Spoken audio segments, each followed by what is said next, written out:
I am absolutely blessed and privileged today to be hosting a panel discussion between two amazing pillars of the Thelemic community, Dr. David Shoemaker and Dr. Richard Kaczynski. You all sent in some amazing questions that we have split up sort of by category over two videos, a panel discussion part one and a panel discussion part two. This is part one, which covers personal experience and practice. So both of them really don't need an introduction, but to get everyone on the same page, let me introduce both of them. So Dr. David Shoemaker is a clinical psychologist in private practice. David is in a leadership position in Temple of the Silver Star and a senior initiate of Ordo Templi Orientis and AA. He has more than 30 years of experience training and supervising initiates in these organizations. Dr. Richard Kaczynski is a researcher, author, and lecturer. He is a senior initiate of Ordo Templi Orientis. He currently serves as U.S. Grand Lodge as a bishop and Sovereign Grand Inspector General, or SGIG officer. And he is Secretary of Academia Ordo Templi Orientis.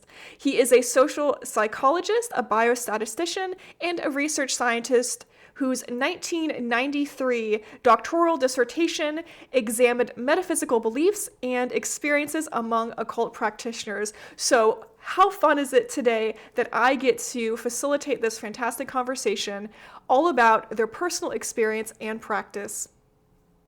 All right, welcome, Richard and David. What a pleasure it is to have you all join me today. Thank you so much. Yeah. Always enjoy talking to you guys. Yeah, pulling us both together into one place is going to be a lot of fun. Absolutely. So let's get into some of these questions that people sent. So for the first one, how and when did you start your study of magic and thelema? Go for it, David. Okay. Um, so I was in graduate school in clinical psychology. I had been studying and interested in Carl Jung and his work for at least a decade or so, since I was a teenager, but hadn't gotten into the clinical side of it, obviously, so I was in my training. But I'd also emerged from college as more or less a atheist, secular humanist person, who just didn't necessarily feel that I was following a spiritual path. But then as I got more deeply into Carl Jung's work, this is, in my early 20s or so, um, and thought about my own life path, I realized that I was actually searching for something that would be a spiritual path for me. I hadn't labeled that. I hadn't thought of it that way. I hadn't consciously missed having it, except I realized I missed mystery. I was kind of fed up with the fairly nailed down behaviorist perspectives in the schools in that era of the early 90s, and it's certainly in the school I was in. And so I kind of began carving out a special focus of Jungian studies within that. But I realized I wanted a path of my own, and started looking around at all kinds of neo-pagan and other similar emerging traditions in that era. And what happened was that at the back of books by people like on topics like Wicca and stuff like that, often published by Llewellyn or Weiser, I saw these ads for the Golden Dawn and the Middle Pillar and things by Regardi. So I picked up Regardi, and in the Middle Pillar, he's explicitly connecting Jungian studies with the Jungian model of the psyche with Kabbalistic psychology, and talks about the Tree of Life and Crowley and everything. So this just blew my head open, and then I started exploring Crowley from there, and then that's kind of the rest is history. But that was early 90s, and that's pretty much soon after that is when I started getting active in organizations. And so it really kind of grew out of a merging of a personal path with some of my psychology studies.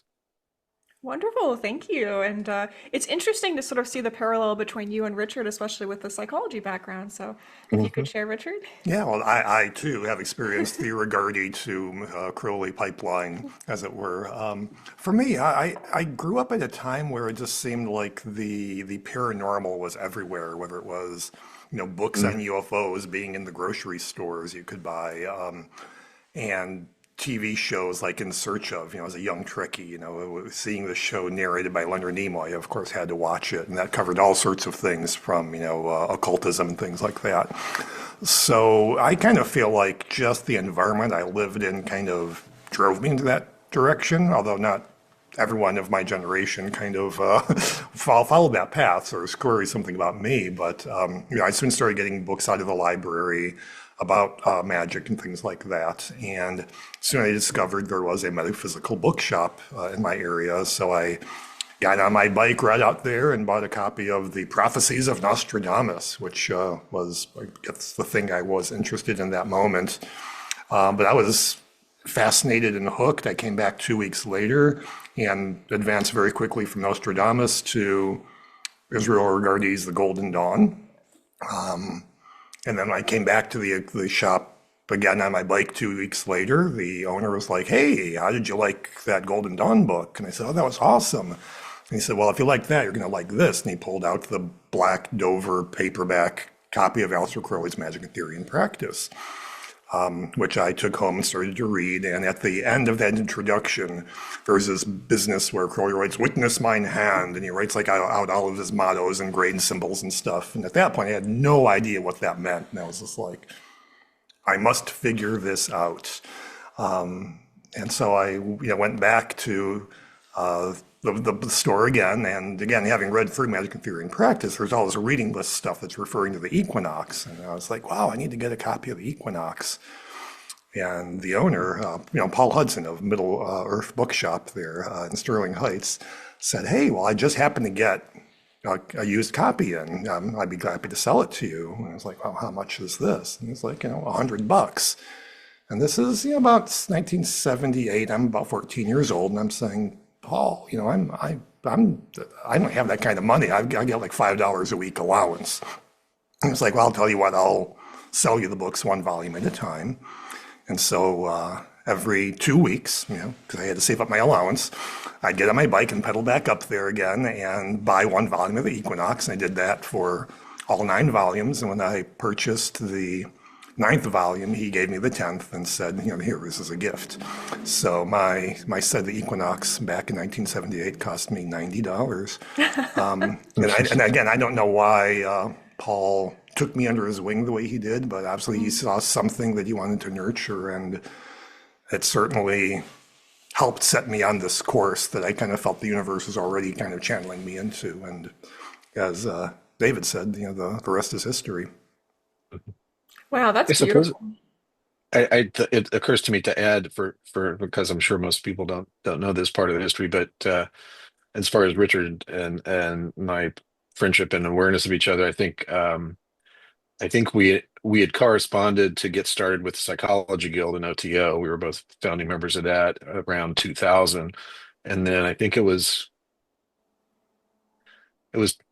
Noticon 2001 in Southern California that I think we must have met for the first time. But I remember more distinctly in Portland, like having a beer in that little pub area and talking Yeah. about the Psychology Guild and such. So that was 2000. So that's 22 years ago. Wow. So Yeah. our paths have been aligned for a while. We have a lot of things in common, of course, for people who don't know, with music and stuff like that. And we both live in the same town in North Carolina. So As it turns out, we didn't initially, but it just kind of wound yeah, up that we located to the same area. Not too far for apart both in time either. very good reasons. Yeah, yeah. Yeah, I do think it must have been Portland, because I think the Southern California Noticon in 2001 was one of the few that I had missed. So I Okay. think it was the 2003 Portland one at That's why I McMenamin's. remember that. Yeah, McMenamin's Edgefield. That's right. Wonderful. Yeah, and it's so special to have both of you here today and allow me to do this panel with you all. So, Oh, of what a course. treat. Likewise. All right, so question number 2 that someone sent in, which is, what would you say is the number 1 daily ritual that all magic users should consider practicing? So, David, why Richard, don't you go ahead? What would you uh, say? This will be utterly unsurprising to people, but the lesser banishing ritual of the pentagram, or at least broadly, the lesser ritual of the pentagram in both its banishing and invoking forms. I talk a lot about this. I teach a lot about this. Crowley continued to teach and talk about it until the end of his life. And so there's ample evidence that this is a ritual that is not to be cast aside with the old aeon, but is to be a utility for modern magicians as well, Thelemic magicians. Um, Certainly, something like the Star Ruby as a banishing form of a pentagram ritual could be used like that. But I would say I talk about building a regimen in Living Thelema, the book and the podcast, and the way I kind of present that as a on ramp to practice would be getting started with meditation and relaxation, or with relaxation and breathing exercises, moving into pentagram rituals, lesser pentagram ritual, eventually adding perhaps Regardie's middle pillar exercise as a power generation exercise, and then with some more advanced practice, bringing in the lesser ritual, the hexagram, as another daily hygienic ritual. But if it's down to one ritual, I'm going to go with the lesser ritual, the pentagram. All right. Well, I wasn't sure which one you're going to pick. I was thinking it was either going to be that or Liber Resh. But I also want to come out in favor of saying that I am also a lesser banishing ritual of the pentagram guy as well. It just, as David was saying, it's a fundamental ritual. It really works with not only moving energy but also moving the body in a very intentional sort of manner. And it's also like one of the building blocks of ritual. I mean, a lot of the work you do may well begin and end with the LBRP.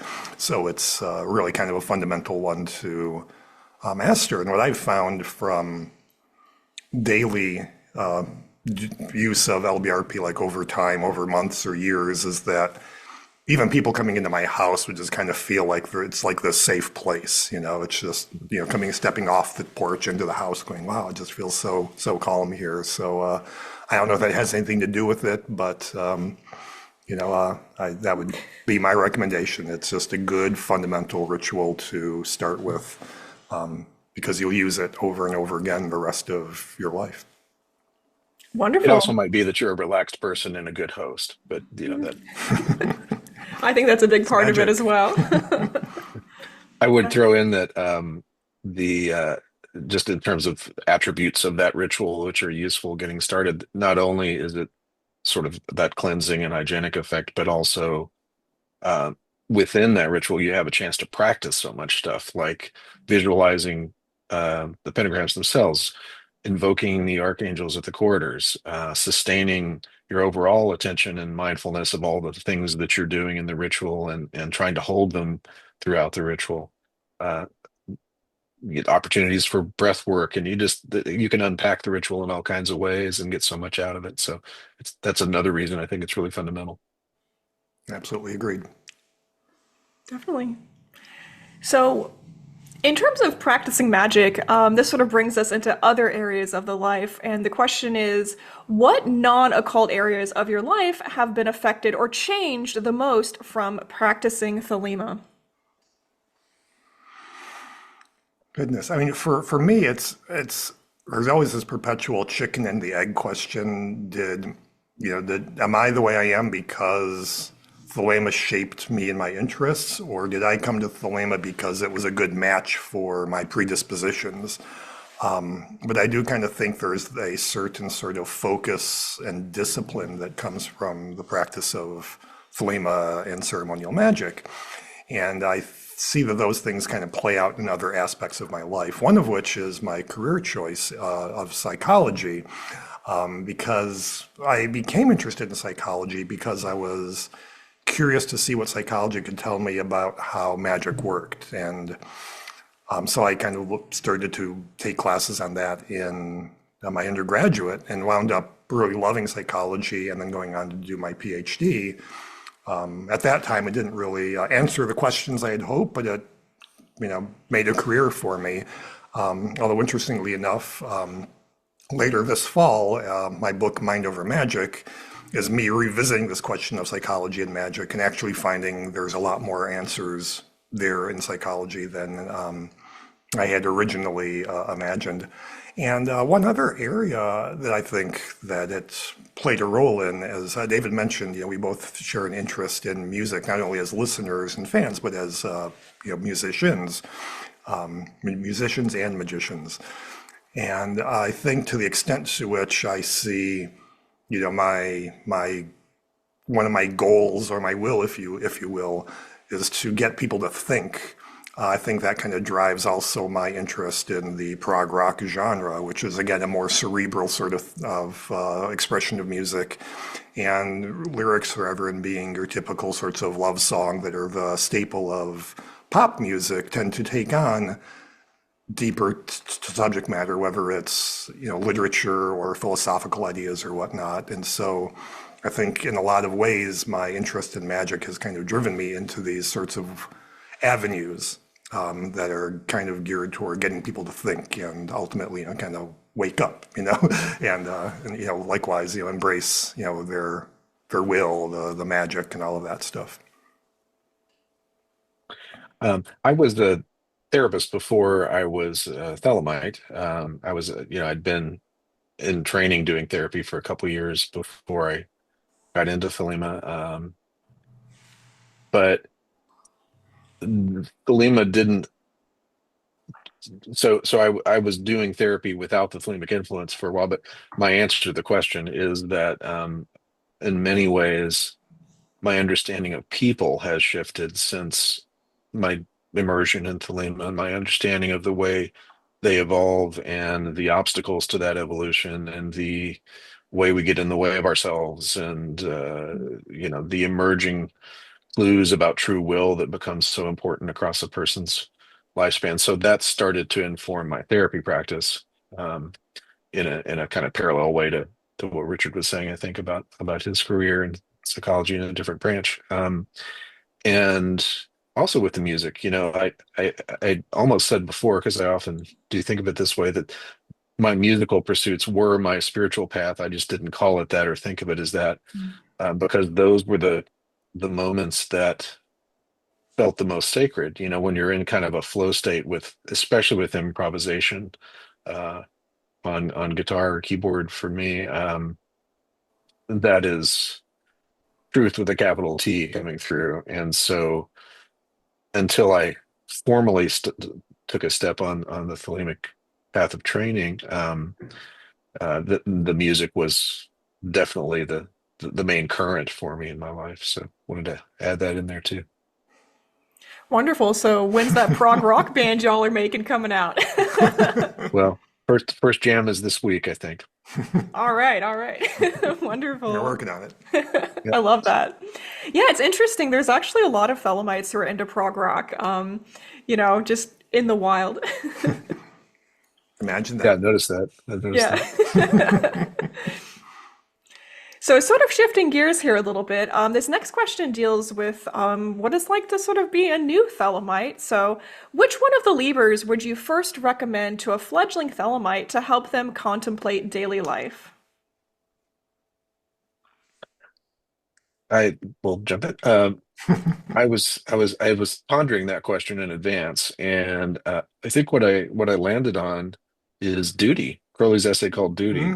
Because since the question is daily life, I thought, let's move outside of the temple. How do I conduct my life overall?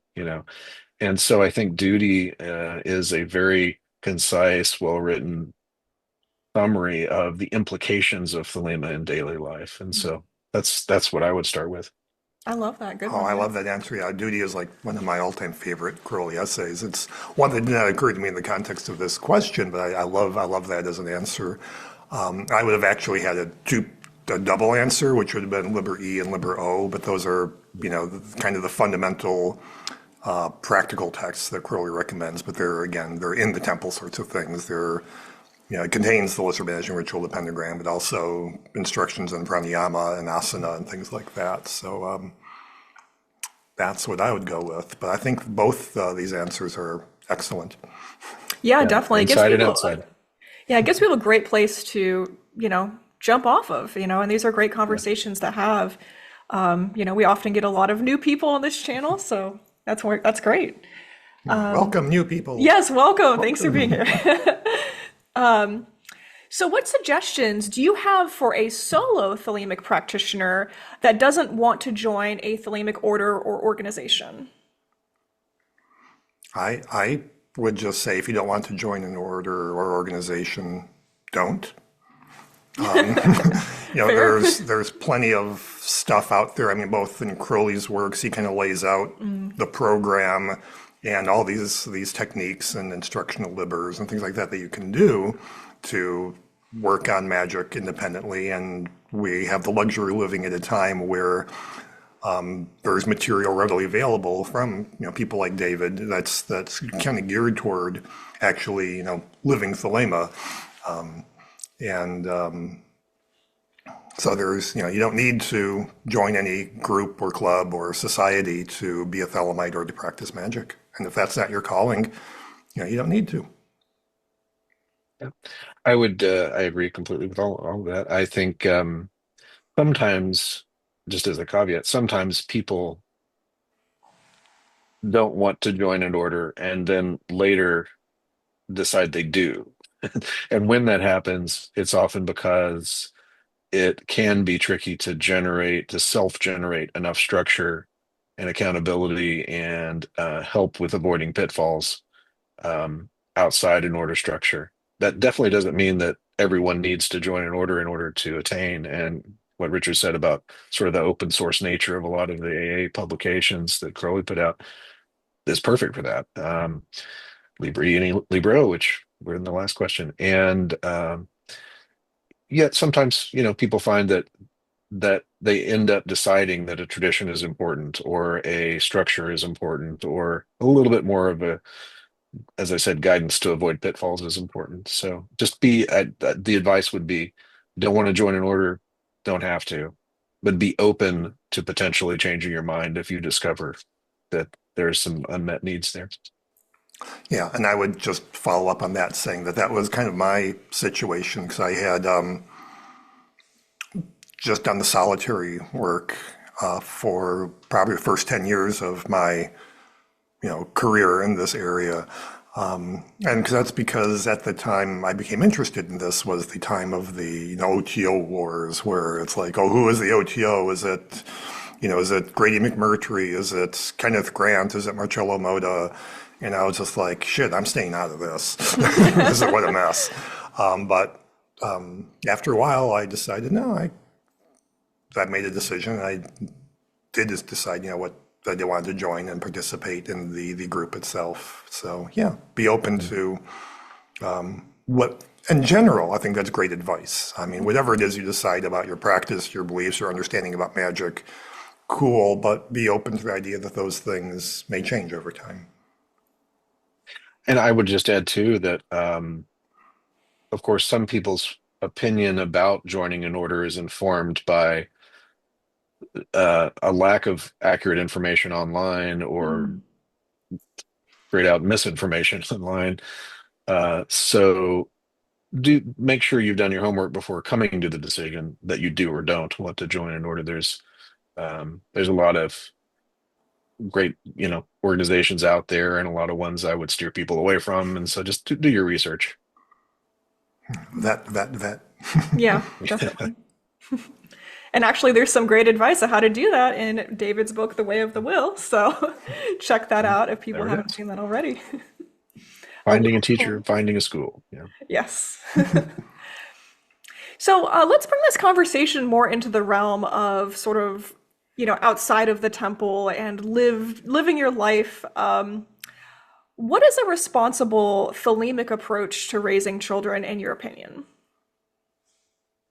Oh, David, you start on this. I don't have kids, so.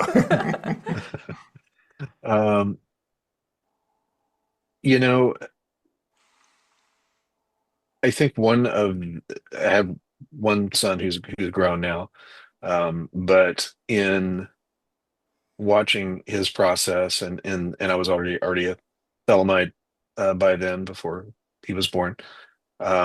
Watching his process of discovering the world as he grew up and discovering and watching what he was naturally drawn to and interested in, and things that made him catch on fire and just want to do something, um, taking note of the patterns there and trying to encourage and make available whatever I could find that would seem to be him reaching for true will, little seeds and ideas without imposing too much expectation on it. I think probably avoiding expectations and limits that come with expectations is one of the best pieces of advice I can give to parents wanting to parent thelemically.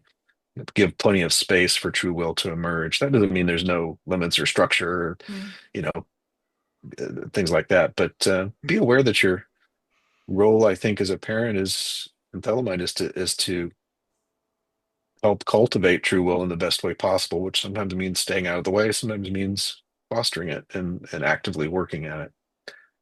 So that off the cuff thoughts.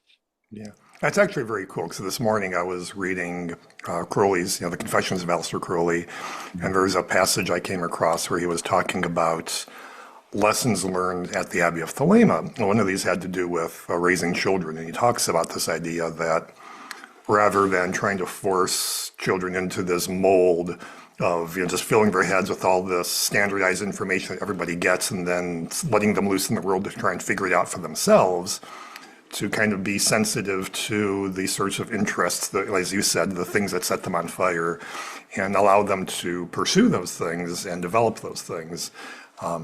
So I think that's kind of interesting echo of what I was just happened to be reading this morning, kind of completely unrelated to this interview. Not having kids of my own, I guess I can only speak to observations I've made of other people raising other Thelemites raising kids.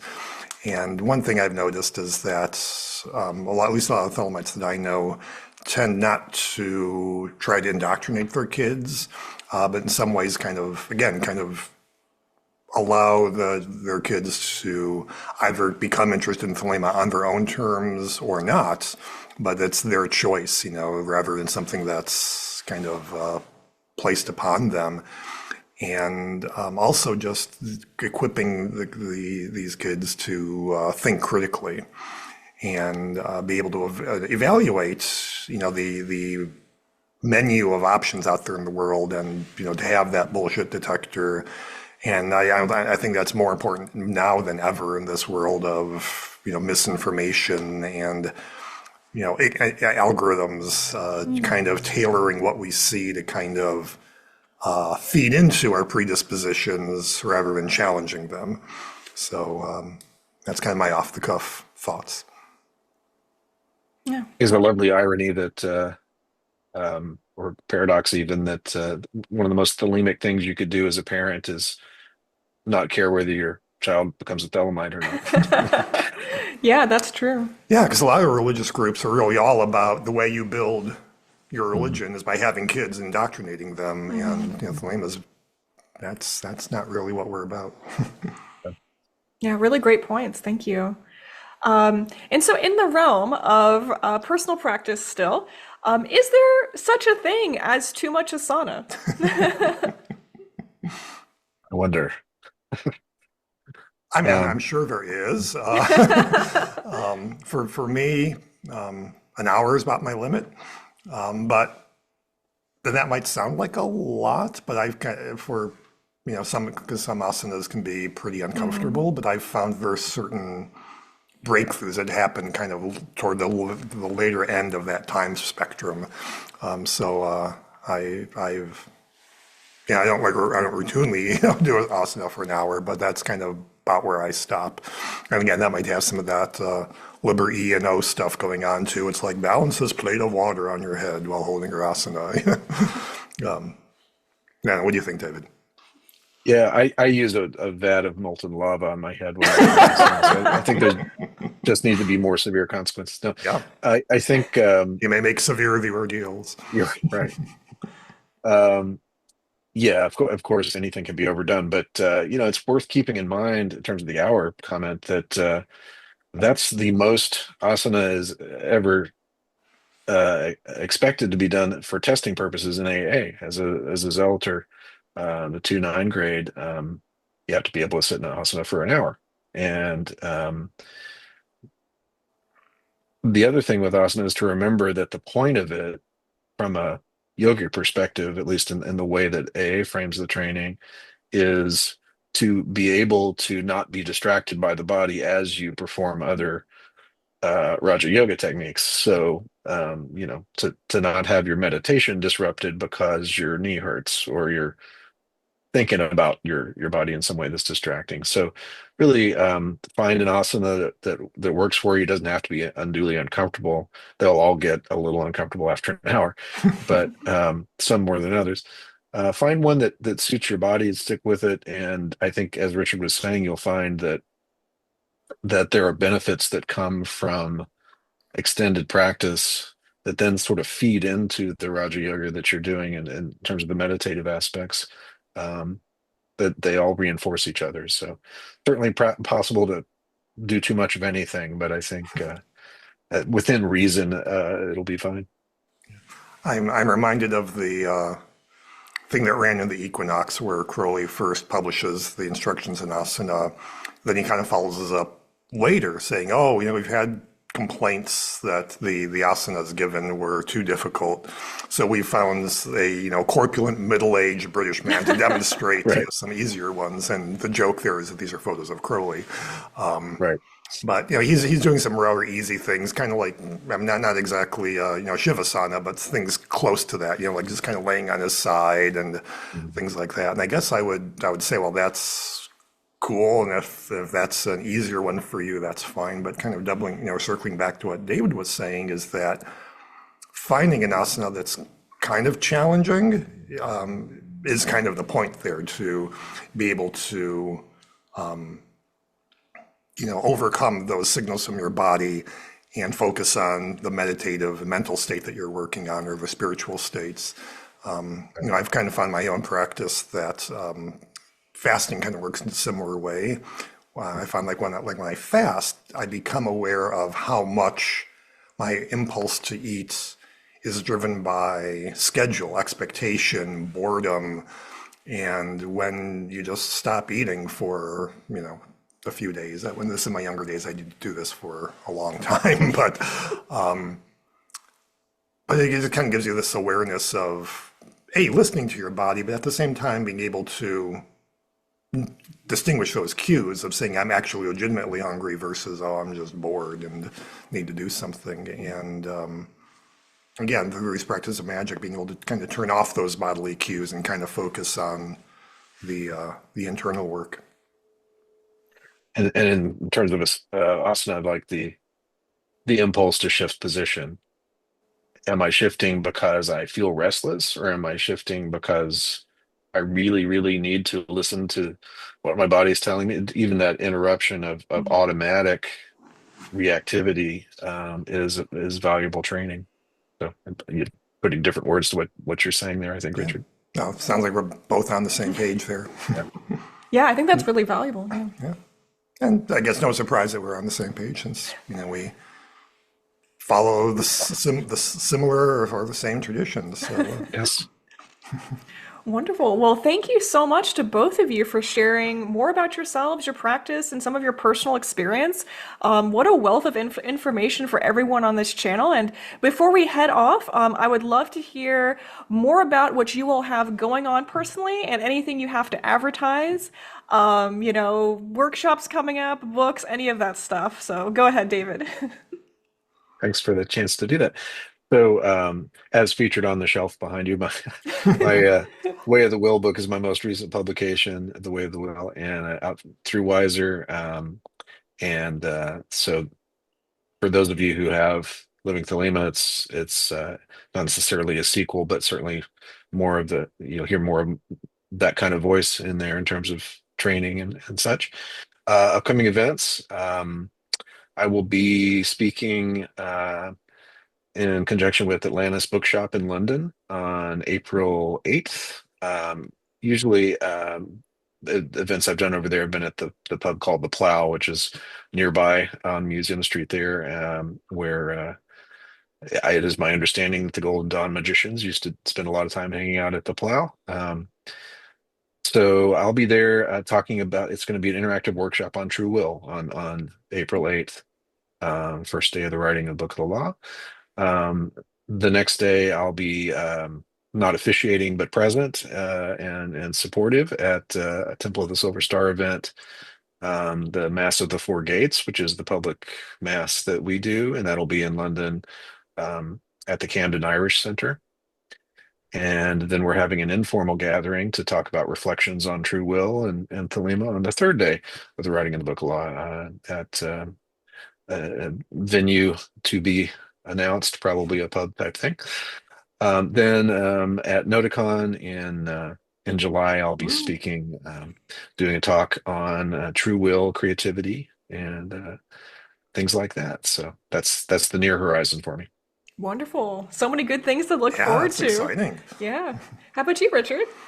Well, my most recent book is Friendship and Doubt, which came out last year from Oxford University Press.